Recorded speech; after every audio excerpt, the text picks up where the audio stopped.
क्या ड्रोसोफिला को भी एक नॉर्मल सिंथेटिक ग्रोथ मीडियम पे ग्रो किया जा सकता है? मेंडल के मोनो हाइब्रिड क्रॉस से आप क्या समझते हैं? पेरेंट एक ही कैरेक्टर के लिए डिफरेंट है। जब गैमेट बनने की बारी आएगी तो कैरेक्टर एक ही जीन अगर स्पर्म में गई, ये वाली दूसरे स्पर्म में गई, वो जो तितली बनती है उसमें सिर्फ इनर आर्म्स ही हैं जो आपस में कायस्मा बनाती हैं, बाहर वाली कायस्मा।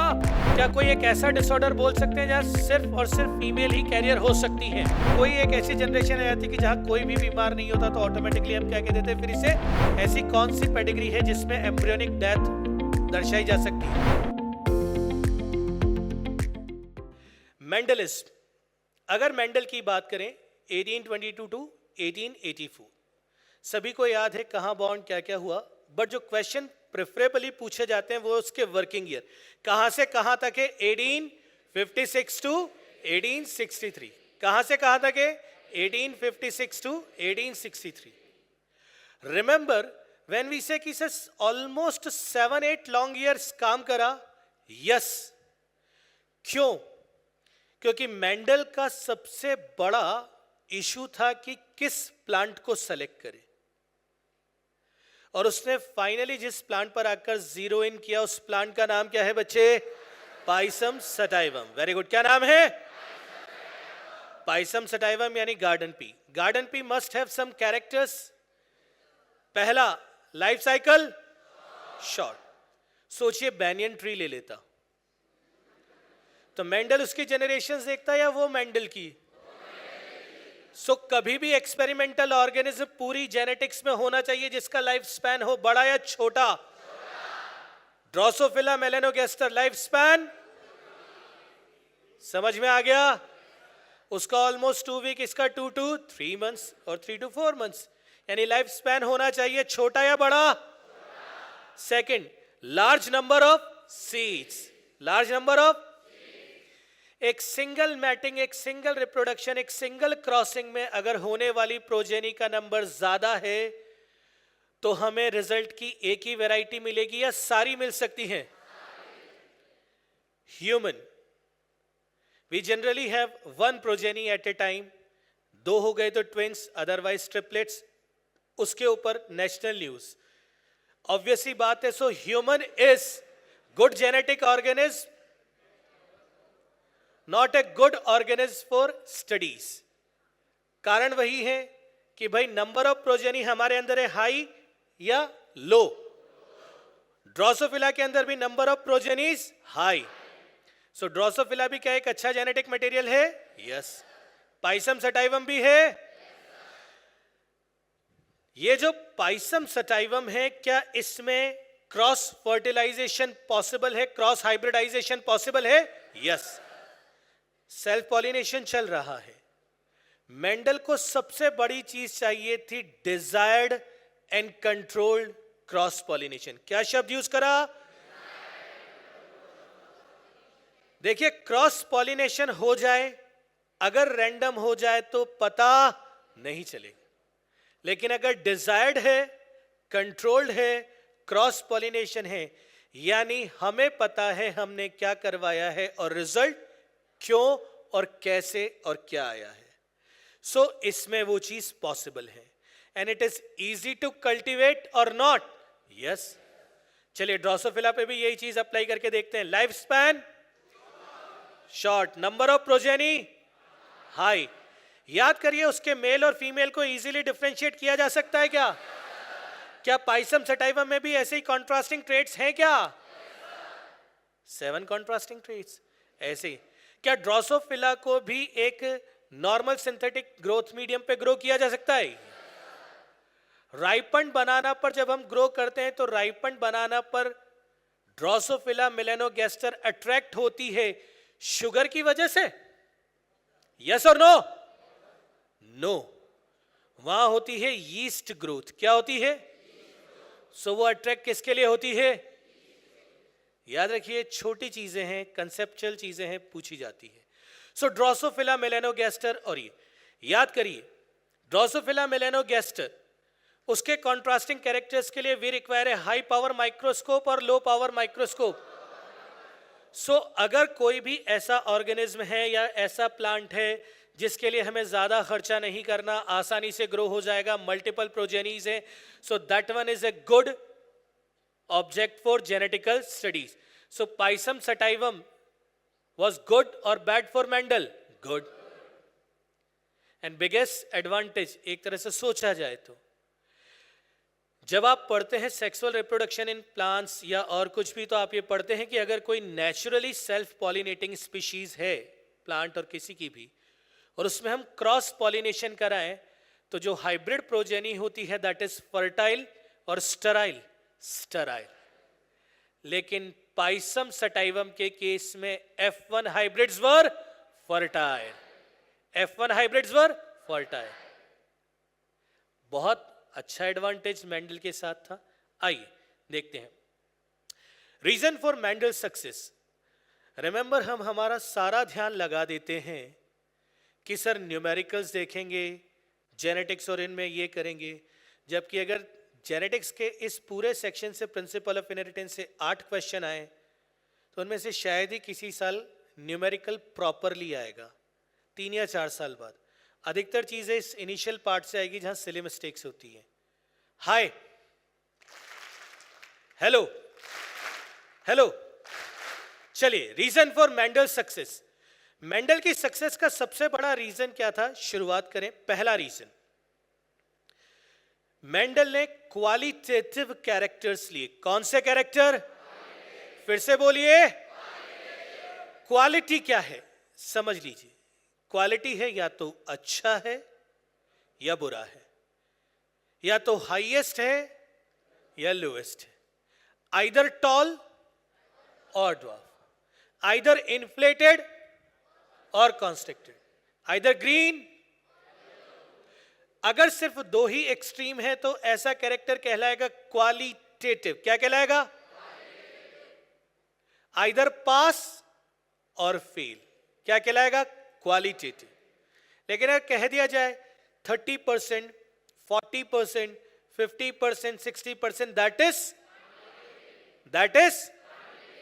तो फिर से बताइएगा, मेंडल ने कैरेक्टर्स लिए क्वालिटेटिव या क्वांटिटेटिव? क्वाली. कैरेक्टर्स कैसे थे? क्वालिटेटिव. रिजल्ट, क्या शब्द यूज करा मैंने? रिजल्ट. 3:1 कह दें, 9:3:3:1 कह दें, ये है क्वांटिटी. क्या है ये? क्वांटिटी. तो पढ़िए क्या लिखिए line, quantitative analysis of.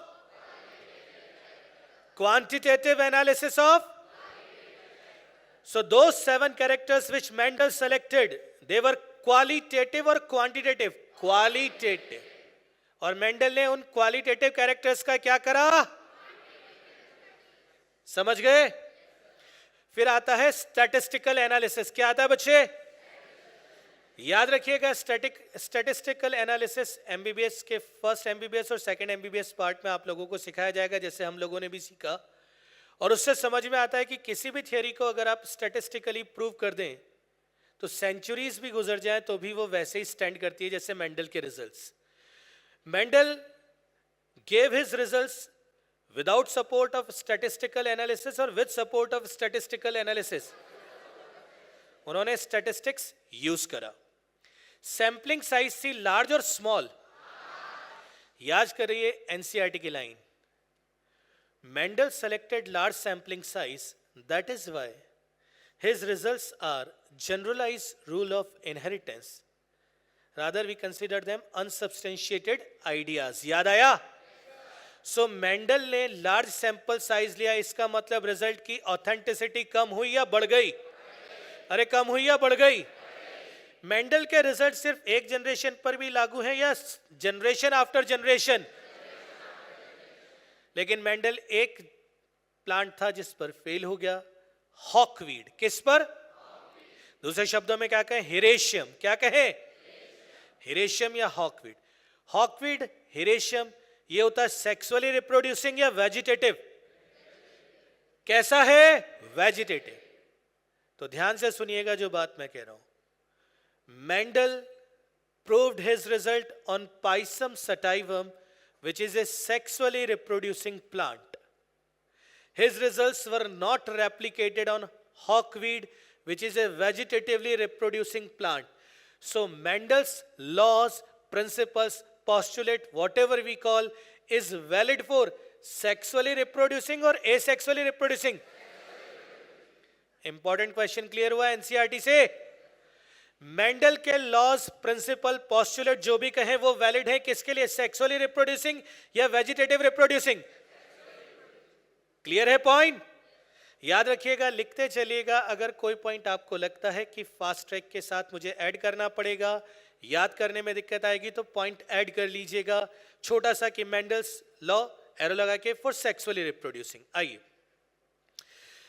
Mendel का वर्क इतने लंबे टाइम तक अनरिकॉग्नाइज क्यों रहा? शुरुआत करें वन बाय वन। पहला, कम्युनिकेशन मेथड्स इजी और नॉट इजी? आज के टाइम पे फेसबुक, व्हाट्सएप, ट्विटर बहुत कुछ है, आप खटाक से एक दूसरे को शेयरिंग कर देते हैं वेदर यू लाइक और नॉट, लेकिन उस टाइम पर ये चीज नहीं थी। मेंडल ने जो अप्रोच यूज करी वो अप्रोच कैसी थी? मैथमेटिकल। कैसी थी? And we biology people, if someone comes and say a plus B का whole square, we will try a square plus B square plus 2ab। लेकिन कहे कि a plus b plus c square या फिर cube, हम कहेंगे रुक जा। इसके लिए हमने आदमी रखे हुए हैं, इंजीनियर्स बहुत सारे, they will do it। हमारा काम इतनी बड़ी मैथ्स नहीं है। But Mendel was very good in physics and maths. So when he kept or put forward his results into a mathematical formulation, उसने कहा मैथ्स हर उस रिजल्ट को प्रूव कर सकती है जो मैं बायोलॉजिकली बता रहा हूं। तो लोगों ने उसे एक्सेप्ट करा या रिजेक्ट करा?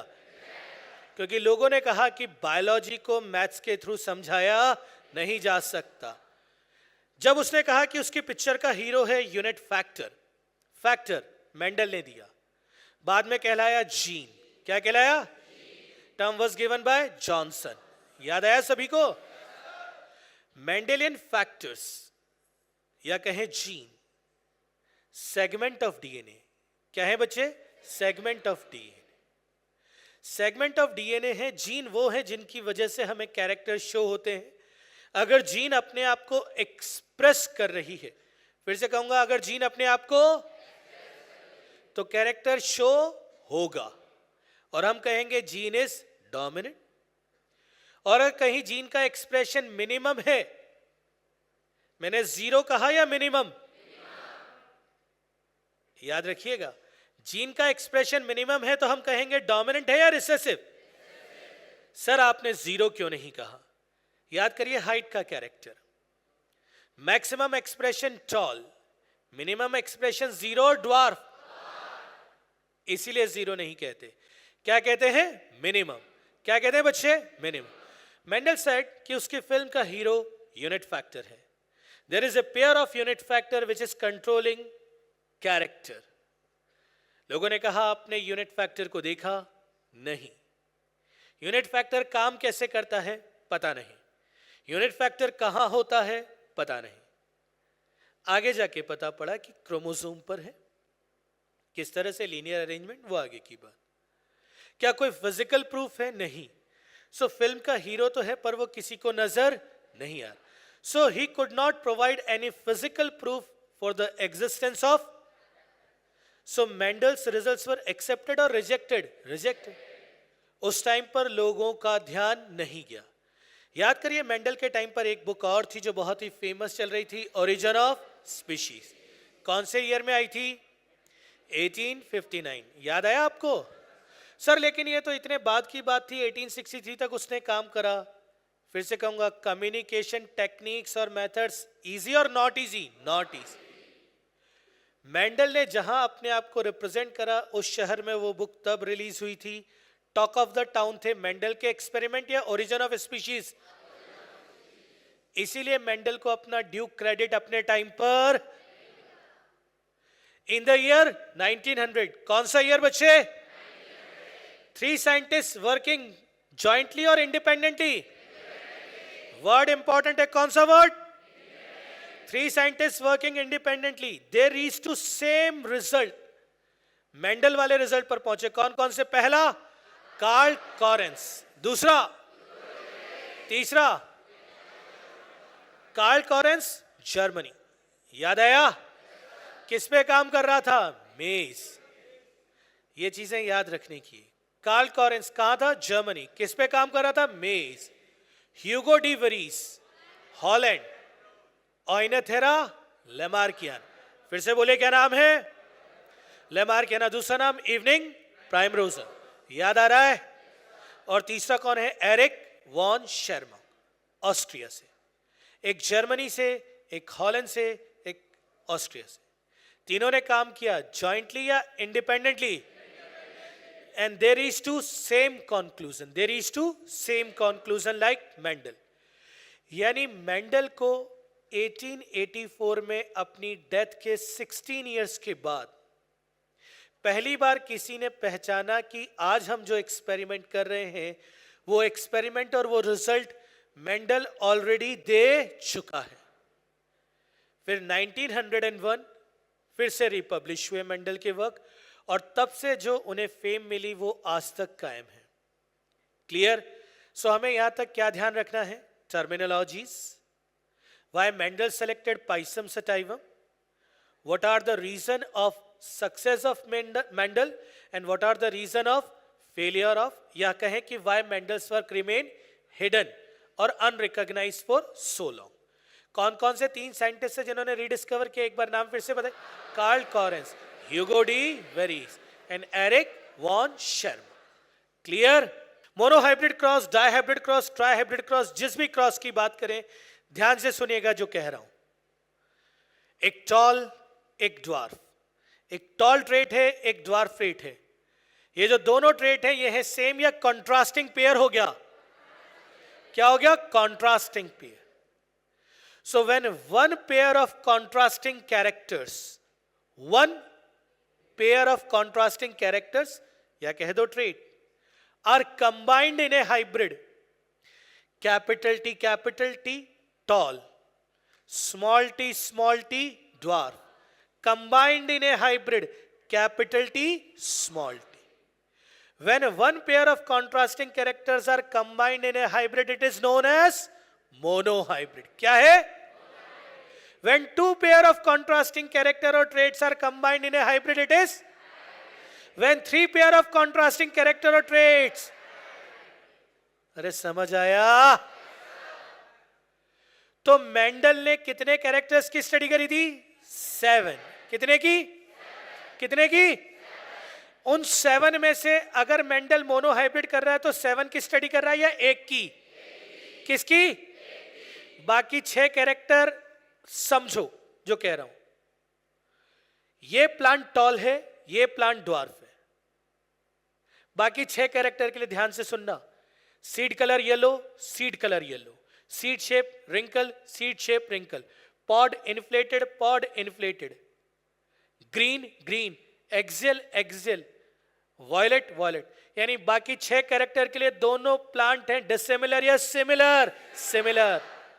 एक कैरेक्टर के लिए डिसिमिलर। ये था मेंडल का मोनोहाइब्रिड क्रॉस। तो मैं रिसाइट करूंगा लाइन को, ध्यान से सुनना, पहले हिंदी फिर English.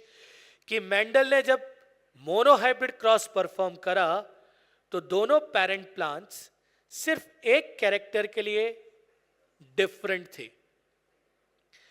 They were similar for remaining 6 characters. In Mendelian monohybrid cross, parents were dissimilar for only 1 character and they were similar for remaining all character. All character का मतलब 6 character.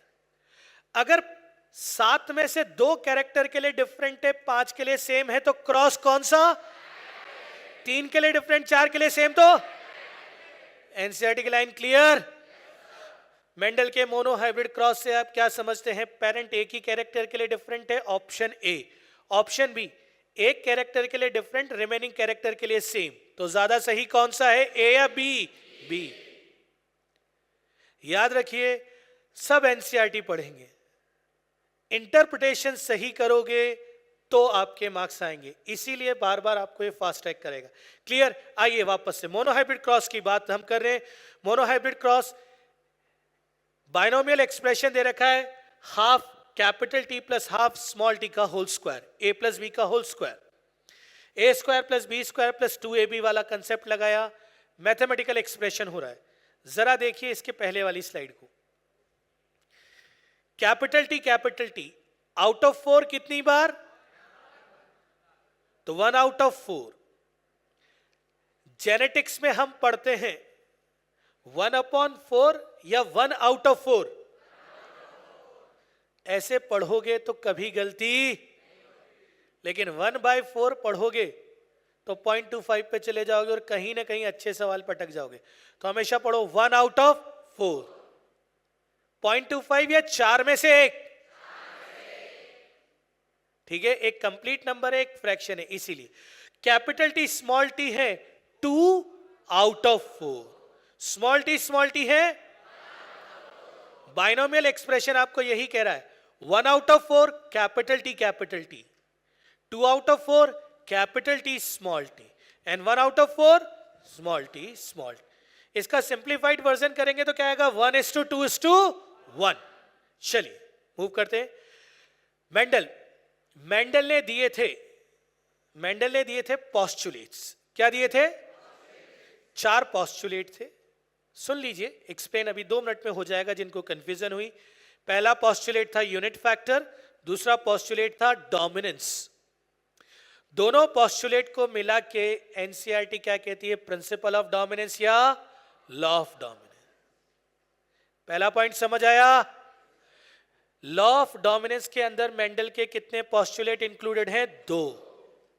Postulate of unit factor, postulate of dominance. तीसरा postulate था postulate of segregation. Segregation से क्या बना? Law of segregation. चलिए फिर से एक अच्छी चीज, while working on monohybrid cross, while working on unit factor, dominance, segregation, independent assortment, कौन सा पॉस्टुलेट मेंडल ने नहीं दिया था? Independent assortment. मोनोहाइब्रिड क्रॉस के टाइम मेंडल ने क्या क्या दिया? यूनिट फैक्टर का कंसेप्ट दिया, यस और नो? डोमिनेंस का कंसेप्ट दिया, सेग्रीगेशन का कंसेप्ट दिया, लेकिन इंडिपेंडेंट असॉर्टमेंट का कंसेप्ट वो कहां दिया? क्लियर? लॉ ऑफ डोमिनेंस क्या कहता है? For controlling every character there is 1 pair of unit factor, there is 1 pair of, if pair of unit factor has dissimilar form. कौन सी फॉर्म? तो दोनों फॉर्म एक्सप्रेस करेगी या कोई एक? जो एक्सप्रेस करेगी उसे कहेंगे डोमिनेंट या रिसेसिव, जो एक्सप्रेस नहीं कर पाएगी। Concept clear? जरा लाइन पढ़ रहा हूं मैं एनसीईआरटी की और फिर से याद दिलाऊंगा वही पॉइंट। डोमिनेंस दिखी थी सिर्फ F1 में, F2 में या दोनों में? F2 में 3 टॉल आए थे, उनमें से 2 थे होमोजाइगस या हेटेरोजाइगस, यानी उन दोनों में डोमिनेंस लग रही है या नहीं लग रही? तो 3 टॉल आने में डोमिनेंस का रोल है या नहीं है? So the law of dominance is used to explain the expression of only one of the parental character in monohybrid cross in the F1. Dominance पहली बार कहां दिखी? F1. And the expression of both in F2. F2 में 3 toll आए. It also explained the proportion of, क्योंकि इस 3:1 में 2 कैसे toll है? प्योर या इम्प्योर? प्योर या इम्प्योर? यानी F2 में होता है डोमिनेंस भी सेग्रीगेशन। दोनों होते या नहीं होते? लेकिन पहली बार कौन दिखा? सेग्रीगेशन। पहली बार कौन दिखा? क्योंकि डोमिनेंस तो पहली बार ऑलरेडी F1 में देख। क्लियर? चलो बात करते हैं सेग्रीगेशन। सेग्रीगेशन होता है गैमेट फॉर्मेशन के टाइम। कब होता है? एक गैमेट जिसके अंदर कैरेक्टर एक ही जीन है, इधर स्मॉल एक ही जीन है। जब गैमेट बनने की बारी आएगी तो कैरेक्टर एक ही जीन अगर स्पर्म में गई, ये वाली दूसरे स्पर्म में गई, ये gene through out the life कभी भी अपने आप को चेंज, जीन का चेंज होना क्या कहलाता है? म्यूटेशन। क्या कहलाता है? So through out the life कोई भी यूनिट फैक्टर रहता है चेंजेबल और स्टेबल। चेंजेबल और stable. So unit factor is a stable and discrete unit. क्या कहा? Unit factor is a stable and, भैया कोई चेंज वेंज नहीं होता, स्टेबल है। अगर स्टेबल है तो सपोज मुझे फादर से कैपिटल ए मिला, तो मैं अपनी प्रोजेनी को क्या प्योर कैपिटल ए जो फादर से मिला वो ट्रांसफर कर सकता हूं या नहीं? तो प्योर था, प्योर है, और सो क्या गैमेट्स प्योरिटी ऑफ गैमेट लागू होता है या नहीं होता? Yes. So law of segregation is also known as law of purity of gamete. किस नाम से भी जाना जाता है? Law of purity of gamete. Segregation का मतलब क्या है? ये मदर से आया फर्स्ट क्रोमोसोम या फादर से आया फर्स्ट क्रोमोसोम, जब ये अलग होने लगे तो जीन का पेयर भी अलग हो रहा है, कैपिटल टी स्मॉल टी से अलग हो रहा है, सेग्रीगेशन हो रहा है, क्रोमोसोम दूर जा रहे हैं. याद आया? फिर डिसजंक्शन भी होगा, बाद में सब कुछ होगा, सेल डिवीजन. नहीं जा रहे उधर, यहीं रुक रहे. पेयर सेपरेट हुए, फिर आगे की कहानियां और होगी. आइए तो फिर से कहता हूं, लॉ ऑफ सेग्रीगेशन, इसका दूसरा नाम क्या है? Law of purity of gamete. Mendel का एक लॉ जिसका कोई एक्सेप्शन नहीं है या रेयर एक्सेप्शन है, तो वो लॉ कौन सा? Law of segregation. Law of dominance के एक्सेप्शन क्या क्या बोलिए? Codominance and incomplete dominance. Codominance and, एक बहुत अच्छी चीज बताने जा रहा हूं, वापस से ध्यान दीजिएगा. यहां गौर करिए. F1 जनरेशन, कौन सी जनरेशन? F1 जनरेशन है अपने दोनों पेरेंट जैसी, दोनों से अलग, या किसी एक के जैसी? फिनोटाइप किसी एक के जैसी. अगर किसी भी क्रॉस में प्रोजेनी किसी एक पेरेंट को मैच कर रही है, इस तरह के क्रॉस में, इसका मतलब एक पेरेंटल का कैरेक्टर जो है वो कंप्लीटली डोमिनेंट हो गया. क्या हो गया है? Completely dominant. तो अगर F1 प्रोजेनी किसी एक पेरेंट से मैच करे तो कंप्लीट डोमिनेंस, दोनों से मैच करे तो कोडोमिनेंस, और दोनों से अलग हो जाए तो, समझ में आ गया? क्या हम F1 को देख के फिर फिनोटाइप देख के कमेंट कर सकते हैं? Yes. Tall and dwarf, progeny is tall, it's a case of complete dominance. Tall and dwarf progeny is tall, it's a case of complete dominance. Black, red, rowan color having a black and red spot, it is codominance. दोनों के जैसा दिखा, codominance. काला है और लाल है, और यहां काले और लाल के धब्बे हैं, तो कोडोमिनेंस. रेड, व्हाइट, गुलाबी, समझ में आ गया? F1 progeny resembling to both parent, it's a case of does not resembling to any parent, resembling to only one parent. याद रहेगा? चलिए आगे मूव करते हैं. Yes. Dihybrid cross. Dihybrid cross में मैं लूंगा वन पेयर ऑफ कैरेक्टर्स और two pair of contrasting characters. Two pair of contrasting. अब ध्यान से सुनना, यही बहुत इंपॉर्टेंट चीज आती है. वही क्रोमोसोम का पेयर 1, कैरेक्टर ए, कैरेक्टर बी, कैरेक्टर ए, कैरेक्टर बी. यहां से भी मैं ले सकता हूं, लेकिन अगर मैं यहां से डायहाइब्रिड बनाता हूं तो ये पेयर आपस में है होमोलोगस. क्या है ये? क्या है ये? ये सेकंड पेयर. यहां से मैंने लिया कैरेक्टर ए और सेकंड पेयर से लिया कैरेक्टर बी. तो ये दोनों आपस में क्या है? होमोलोगस या नॉन होमोलोगस? Non homologous. पहला दूसरे के साथ नॉन होमोलोगस. तो मैं डायहाइब्रिड दो तरह से बना सकता हूं. डायहाइब्रिड कितने तरह से बना सकता हूं? दो तरह. पहला, जब दोनों कैरेक्टर्स की जीन एक ही क्रोमोसोम पेयर पर लोकेटेड हो, और जब दोनों कैरेक्टर्स की जीन अलग अलग क्रोमोसोम पर हो. अब आखिरी टर्मिनोलॉजी के पॉइंट्स का एक क्लियरेंस कर रहा हूं. ये क्रोमोसोम है, A B C D E gene है, फादर से आए हैं, एक साथ थे, प्रोजेनी में आए, एक साथ रहने की कोशिश करी, आगे गैमेट से अगली प्रोजेनी में गए, फिर से एक साथ रहने की कोशिश, साथ थे, साथ हैं. साथ रहना लिंकेज. क्या है? हम साथ थे, हम साथ हैं, हम साथ, ये क्या है? लिंकेज। तो अगर एक ही क्रोमोसोम की जीन्स है तो वो टेंडेंसी शो करती है अलग अलग जाने की या साथ रहने की, और इसे क्या कहते हैं? लेकिन अगर क्रोमोसोम नंबर 1 है और क्रोमोसोम नंबर 2 है तो वो एक साथ नहीं, क्योंकि वो एक ही क्रोमोसोम पर है या अलग अलग पर, तो ये लिंकेज जैसी चीज। तो अगर कैरेक्टर अलग अलग पेयर क्रोमोसोम पर है, फिर से कह रहा हूं, if characters are located on different number of pair of chromosome, they will show independent assortment, they will show, but if characters are located on same chromosome, they will show linkage, they will show linkage।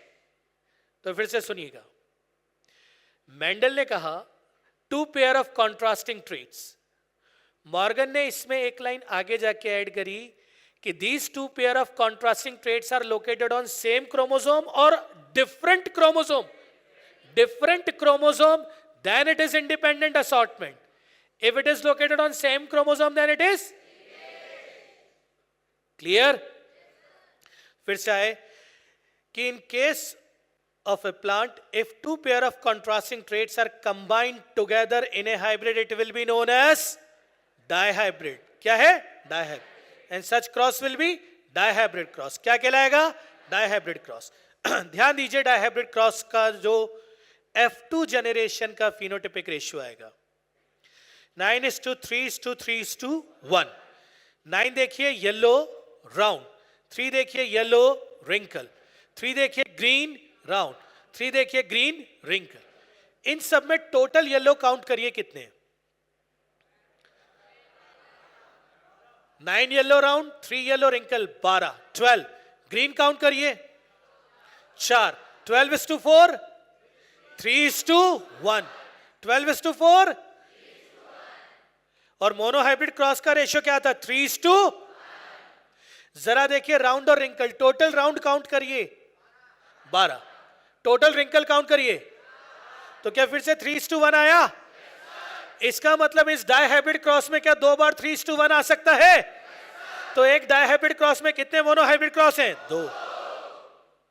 So in case of independent assortment, ध्यान से सुनना, मैंने क्या कहा? Linkage या independent assortment? In case of independent assortment, a dihybrid cross is a result of two monohybrid cross. A dihybrid cross is a result of, line सही है गलत है? पॉइंट समझ में आ गया? जरा देखिए इन 9 का ब्रेक कर रहे हैं हम जीनोटाइप में जाने के लिए। 1:2, 2:2, 2:4, क्या टोटल 9 आ रहा है? फिर 3 को ब्रेक करिए 1:2, 1:2, 1। ये रेशियो है फिनोटिपिक या जीनोटिपिक? Phenotypic, genotypic. आइए, जीनोटिपिक रेशियो क्या मेंडल ने दिया था या नहीं दिया था? इसी को क्लियर कर लेते हैं। मेंडल को जीन के बारे में पता, तो मेंडेलियन रेशियो कहलाएगा फिनोटिपिक या जीनोटिपिक? फिनोटिपिक। क्लियर हुआ सभी को? Mendelian ratio is phenotypic ratio और genotypic ratio phenotypic. Mendelian is phenotypic. Mendel ने दिया 3:1 या 1:1? 3:1। मेंडल ने दिया 3:1 या 1:1? 3:1। 1:1 आगे। तो अगर यहां पर भी पूछा जाए तो मेंडेलियन रेशियो बेसिकली क्या है? 9:3:3:1। और जीनोटिपिक रेशियो जो बाद में आइडेंटिफाई हुआ वो क्या है? 1:2:2:4:1:2:2:1:1। अरे क्लियर है? एक बार फटाफट जीनोटिपिक रेशियो बोलिए, बोलिए 1:2।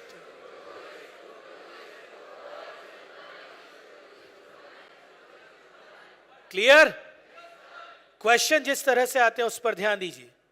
आप में से अधिकतर बच्चे जल्दबाजी में यहां गलती कर देते हैं। गलती क्यों करते हैं? स्पीडली चलते हैं।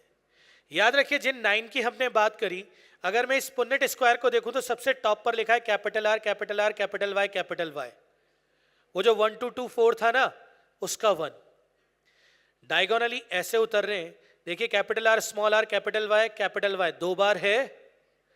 फिर देखिए capital R capital Y small y 2 बार है।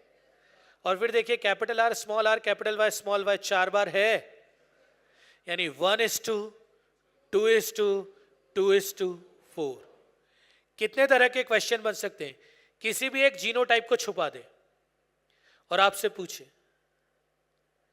पूछे कि यहां क्या लिखा था, आपसे पूछे यहां क्या फिनोटाइप था, या इस तरह से कर सकता है कि किसी भी एक जायगोट को छुपा दे और आपसे पूछे कौन से दो गैमेट के फ्यूजन से ये जायगोट आ रहा है, उसका जीनोटाइप बताइए, या किसी एक गैमेट को छुपा दे। तो इस डायग्राम से डिफरेंट तरह के क्वेश्चंस आप एक्सरसाइजेस में देखते हैं और पेपर में आते हैं। याद रखिए, फिर कहूंगा आप न्यूमेरिकल में बहुत मेहनत करते हैं, इतनी कैलकुलेशंस करते हैं, पर ट्रस्ट मी लास्ट 10 ईयर के पेपर्स में अगर हम 90 क्वेश्चंस देखें इनहेरिटेंस वाले सेक्शन से, तो हार्डली 2 या 3 या 4 आपको प्योर न्यूमेरिकल मिलेगा, बाकी सब इसी तरह के सेक्शन है। तो इन पर ज्यादा एफर्ट करनी है। पुन्नेट स्क्वायर को इसको बार बार बना के देखिएगा। Law of independent assortment. This law states that when two pair of contrasting traits are combined in a hybrid, segregation of one pair of character or trait is independent from another. समझा रहा हूं, ध्यान से समझना। Second chromosome, first chromosome, ये दोनों first chromosomal pair, ये दोनों फोर्थ क्रोमोसोमल पेयर, ठीक है। Capital Y, capital Y, capital R, capital एक तरह से मान लेते हैं ऐसे। ये है आपस में जब स्विचिंग अगर ऐसे होती है तो स्विचिंग जो है, याद रखिएगा, एक होमोलोगस पेयर अगर मिडलाइन पर चेंज होता है तो दूसरे होमोलोगस पेयर पर उसका कोई असर नहीं पड़ता। क्यों नहीं पड़ता? क्योंकि लिंकेज शो होती है जीन के बीच में या क्रोमोसोम के बीच में? जीन के बीच में। किनके? और इंडिपेंडेंट असॉर्टमेंट दिया गया है क्रोमोसोम के बीच में। किनके बीच में? क्रोमोसोम। तो अगर ये वाला पेयर अपनी पोजीशन चेंज करेगा तो ये वाला पेयर पोजीशन चेंज करे, जरूरी?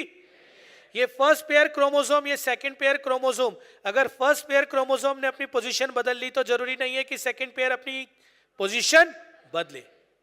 तो बहुत इंपॉर्टेंट पॉइंट आता है, law of independent assortment. In this law what actually assort independently? Genes और नॉन होमोलोगस क्रोमोसोम। करेक्ट। कौन करता है? Non homologous chromosome. Non homologous chromosome पर जितनी भी जीन्स है एक दूसरे के रिस्पेक्ट में, वो एलिल है या नॉन एलिल? Non allele. तो वर्ड लिख लीजिएगा, इंडिपेंडेंट असॉर्टमेंट, एरो लगा के, non allelic gene on non homologous chromosome. Non allelic gene on non homologous chromosome. एक वर्ड और लिख लीजिएगा, लिंकेज। लिंकेज, एरो लगा के लिख लीजिएगा, non allelic gene on homologous chromosome. Non allelic gene on homologous chromosome. Non-allelic gene on homologous chromosome. Clear concept? तो independent assortment है, what actually assort independently? Homologous chromosome और नॉन होमोलोगस? Non homologous. और अगर homologous पर है तो वो independent assortment या लिंकेज? लिंकेज। ध्यान दीजिएगा, जो पॉइंट समझाने जा रहा हूं, अभी जो बात करी फिर से वही सारी बात आएंगी। मॉर्गन ने दोनों टर्म्स बताई, एक थी लिंकेज और दूसरा था रिकॉम्बिनेशन। कौन कौन सी दो टर्म बताई? Linkage and recombination.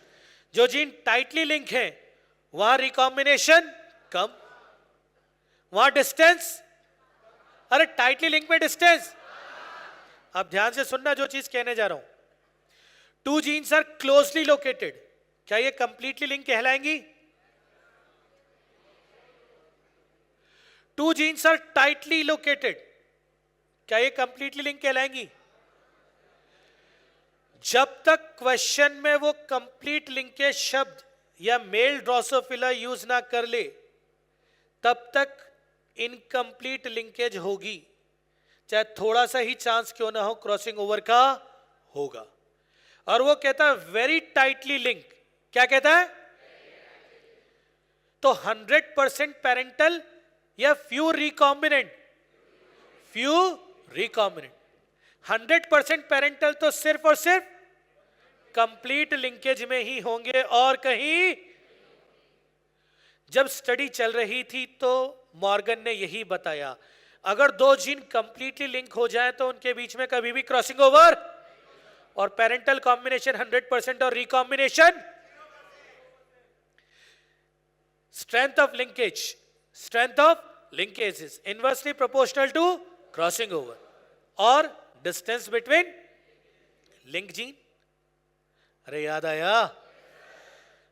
आइए, अगर हम इन्हीं की बात करते हैं तो जब जीन लिंक हो गई, इसका मतलब वो अलग अलग क्रोमोसोम पर है या एक पर ही है? इसका मतलब अब इंडिपेंडेंट असॉर्टमेंट फॉलो, तो अब 9:3:3:1 का रेशियो। तो अब मैं जो सवाल कहने जा रहा हूं ध्यान से सुनना। दो डायहाइब्रिड क्रॉस में परफॉर्म कर रहा हूं। पहले डायहाइब्रिड क्रॉस में हर बार 9331 9331 9331 आए जा रहा है और दूसरे क्रॉस में कभी नहीं आ रहा। तो क्रॉस ए जिसमें हमेशा 9331 आ रहा है और क्रॉस बी जिसमें कभी नहीं आ रहा, दोनों में से कौन सा क्रॉस इंडिपेंडेंट असॉर्टमेंट में गया? ए वाला। और बी वाला लिंकेज। ए वाले के दोनों कैरेक्टर लोकेटेड है होमोलोगस पर या नॉन होमोलोगस पर, और बी वाले के पॉइंट क्लियर। यही सबसे मुश्किल पॉइंट मानते हैं कि बच्चा यहीं अटका रहता है। सिंपल सी लाइन समझनी है, अगर एक डायहाइब्रिड सेल्फिंग में 9331 का रेशियो ना दे या टेस्ट क्रॉस में 1:1:1:1 का रेशियो ना दे तो इट्स ए केस ऑफ, चाहो तो लिख लीजिएगा कि if A dihybrid does not give 9:3:3:1 on selfing, ये आपको आगे तक काम करेगा। If a dihybrid does not give 9:3:3:1 on selfing,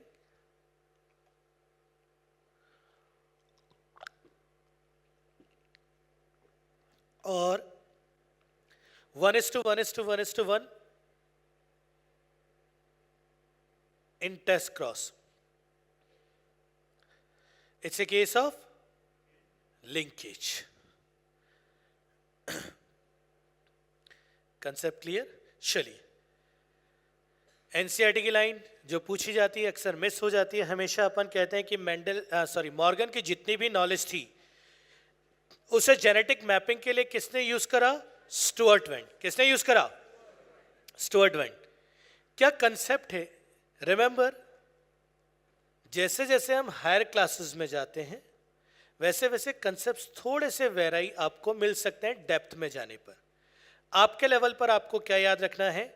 1% recombinant is equal to 1 centimorgan distance और 1 मैप यूनिट डिस्टेंस। अगर जीन ए और जीन बी 10% रिकॉम्बिनेंट दिखाते हैं तो वहां कितने सेंटीमॉर्गन की डिस्टेंस जीन के बीच में मानी जाएगी? समझ में आ गया? 10 सेंटीमॉर्गन। पर यह रिलेशनशिप वैलिड है अप टू 50%। कहां तक वैलिड है? अप टू, क्योंकि रिकॉम्बिनेंट कभी भी 50% से ज्यादा, याद है cell division meiosis, sister chromatid non sister chromatids chiasma बने, याद आया? वो जो तितली बनती है उसमें सिर्फ इनर आर्म्स ही हैं जो आपस में कायस्मा बनाती हैं, बाहर वाली कायस्मा, यानी उनमें क्रॉसिंग ओवर, यानी 4 में से सिर्फ 2 में। तो मैक्सिमम रिकॉम्बिनेंट कितने हो सकते हैं? 50% या 50 से ज्यादा? 50% से ज्यादा। अरे समझ आ गया?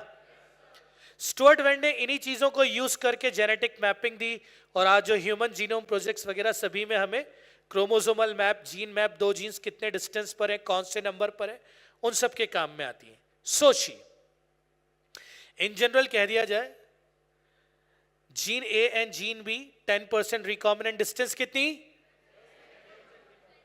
20% recombinant 30 centimorgan distance, 30% recombinant maximum आ सकता है। हम बात करने की शुरुआत करते हैं ना ऐसे। आइए क्वेश्चन पढ़ते हैं, पढ़िए। The linkage map of x chromosome of a fruit fly has 66 unit, यानी दो जीन्स के बीच की distance, with yellow body gene Y at one end and bobbed hair, capital B gene at the other end. What is the recombinant frequency between these two genes Y and B should be? 60 और 66%, दूसरा greater or less than 50, equal or less than 50%, तीसरा more than 50%, चौथा 100%. पहला उसने पूछा है आपसे linkage या रिकॉम्बिनेशन. रिकॉम्बिनेशन कभी भी 50% के ऊपर, जैसे जैसे डिस्टेंस बढ़ती है परसेंटेज ऑफ रिकॉम्बिनेंट भी, तो अगर डिस्टेंस 50 से ज्यादा है तो रिकॉम्बिनेंट मैक्सिमम कितना, या तो 50 या 50 से, याद रहेगा. आप लोग पेडिग्रीज को बहुत हाई लेवल पर स्टडी करने की कोशिश करते हैं. पेडिग्री आपके एमबीबीएस के बाद प्री पीजी में भी आती हैं, और जितना आप यहां सीख लेते हैं उतने से वहां तक का भी काम.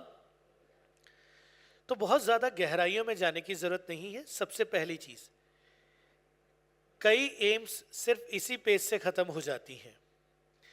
स्क्वायर का मतलब सर्कल, डायमंड अनस्पेसिफाइड, डार्क कर दिया गया तो affected, single line, double line, clear.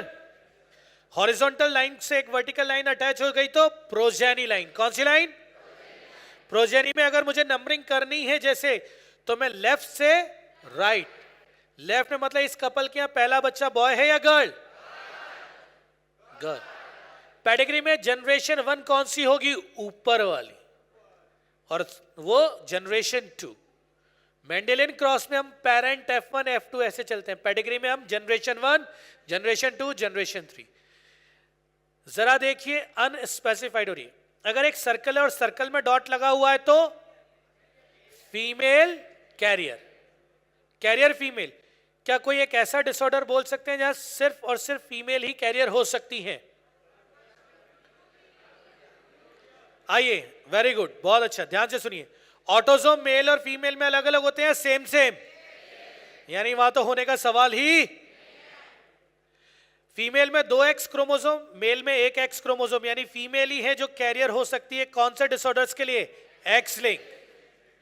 तो अगर फीमेल के अंदर एक स्मॉल डॉट है तो आंख बंद करके x link recessive disorder carrier female आप मार्क कर सकते हैं. उसमें कहीं भी कोई दिक्कत आने वाली नहीं है. पेडिग्री, मैं पेडिग्री में कुछ पॉइंट्स आपको बता रहा हूं, ध्यान से सुनते चलिएगा. जितनी भी पेडिग्रीज हैं उनमें सबसे पहली कैटेगरी में ले रहा हूं ऑटोसोमल. पहली लाइन, बोथ पेरेंट्स नॉर्मल.